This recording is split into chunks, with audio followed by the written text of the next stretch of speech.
Yan. Good day sa lahat ng manood natin sa ating YouTube channel, sa ating Facebook page. Yan. Magandang araw po sa inyong lahat. Magandang tanghali na pala kasi tanghali na.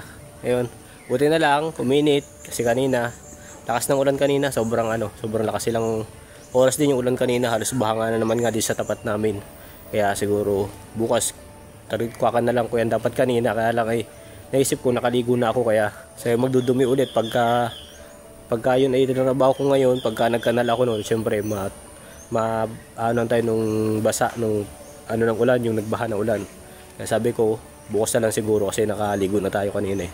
Kung hindi pa sana tayo nakaligo, hukayan ko sana doon para kahit paano may madaanan yung tubig. So yan, at ngayong araw dito lang muna tayo sa bahay.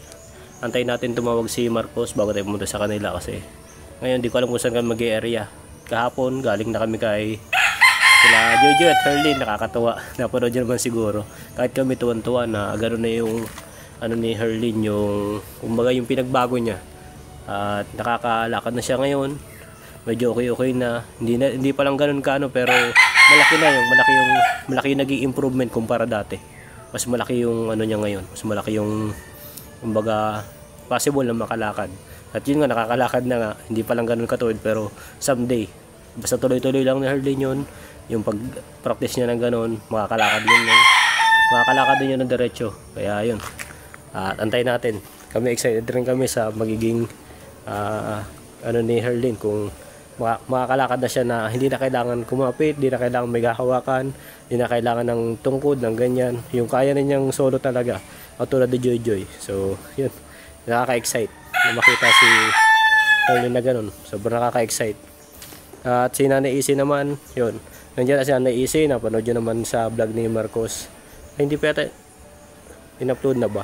O kanina in-upload na pala, kanina nakita ko na yung pagdating ni Nanay Isin. At sobrang nakakatuwa din kasi ganun nga, nakauwi pa rin si Nanay Isin although ganun katagal. Sobrang kami nag-aalala kasi kay Tatay Doro, kay di namin naiwan. Si Tatay Doro yung iniisip namin kasi nga syempre may sakit siya, tapos siya pa yung naiwan doon, iniwan na Nanay Isin doon. Although nakabalik man siya pero kumbaga yung iniisip namin, paano kung sa pag-iisip Tatay Doro kasi wala sila Nanay Isin doon is paano mangyari sa kanya. Kaya ganun yung ginawa namin. Panay turakok ng manok ni Papa. Pasensyaan niya na. At yun, nakakatuwa kasi kahit paano nandiyan sila Nanay Rowena din, hinatid naman si Nanay Isin. Ayun, nakakatuwa lang kasi ganun pa rin, hatid pa rin Nanay Rowena si Nanay Isin para makabalik dyan. At yung naging decision nga nila is doon na sila sa Bordeos. Tutuloy, tatapusin lang yung payout nila dito, tapos alakarin lang yung card para ma-transfer yung yung pension nila sa senior. Tatransfer lang doon. Pag na-transfer doon na sila sa Bordeos, maninirahan. Tayo naman tuloy-tuloy pa rin suporta kila Nanay Isin kahit malayo, kahit walang vlog, basta magsabi lang sila sa amin. Pero siguro hindi na ganun siguro kalaki yung kasi nandun mo si Nanay Rowena at nag-aalalay doon kila Tatay Doro. At nakakatuwa, gustong bumawi ni Nanay Rowena. Kahapon nga off-cam, nakakausap pa namin siya. Yung bagang kitang-kita mo sa kanya na gusto niyang bumawi sa mga matanda doon sa mag-asawang Nanay Isin at Tatay Doro sa matagal na pagkakawalay. Kaya nakakatuwa na isipan pa rin yung bumawi kahit nasa matagal na panahon na hindi siya nakita na kasama. Ngayon bumawi siya bilang anak.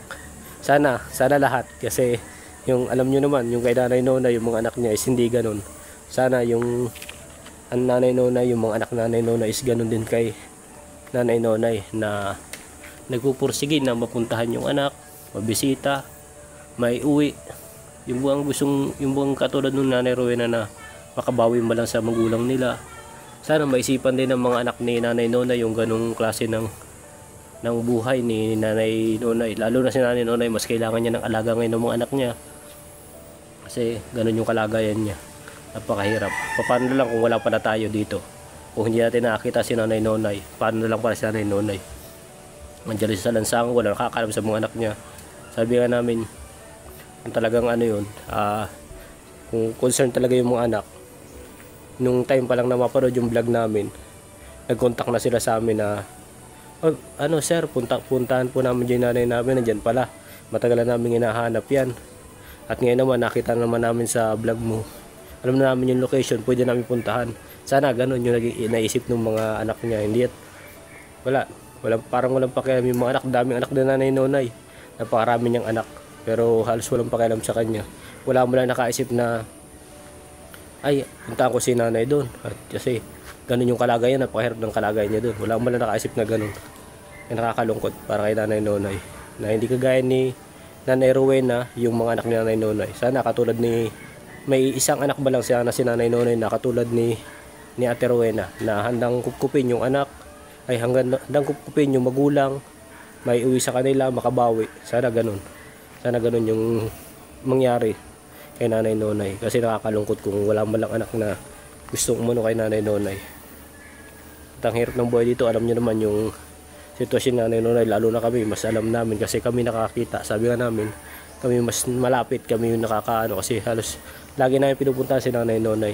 Halos minsan every other day, wala na lang video yung ibang pagpunta namin, pero binibisita namin. Ma-sure lang namin na safe siya, naligtas si Nanay Nonay. At yun, nakakatuwa.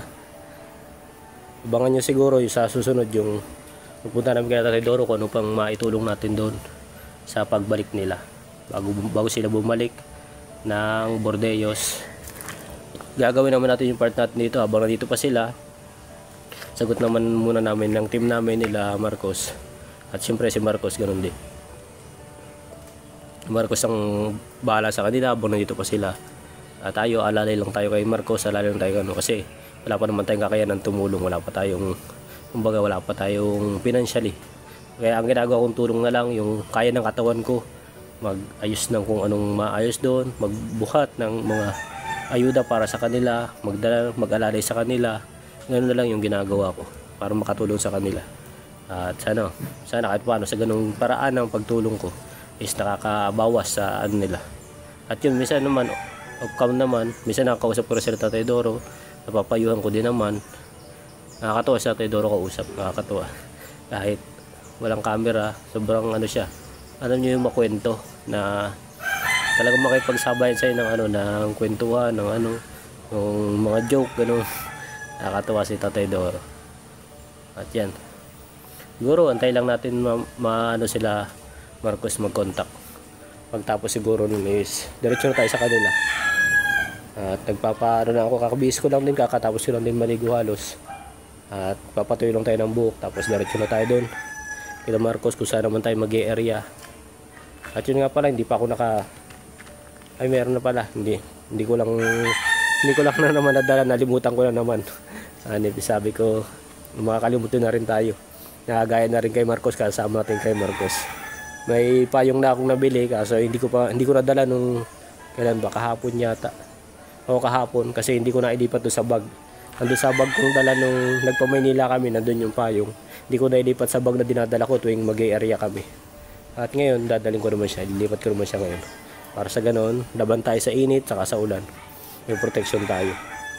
At yung kapote hindi ko madala kasi nagka-problema na naman yung ng motor natin, naputol yung carrier niya, yung lagay ng top box. Putol na naman, so papa-welding ko ulit.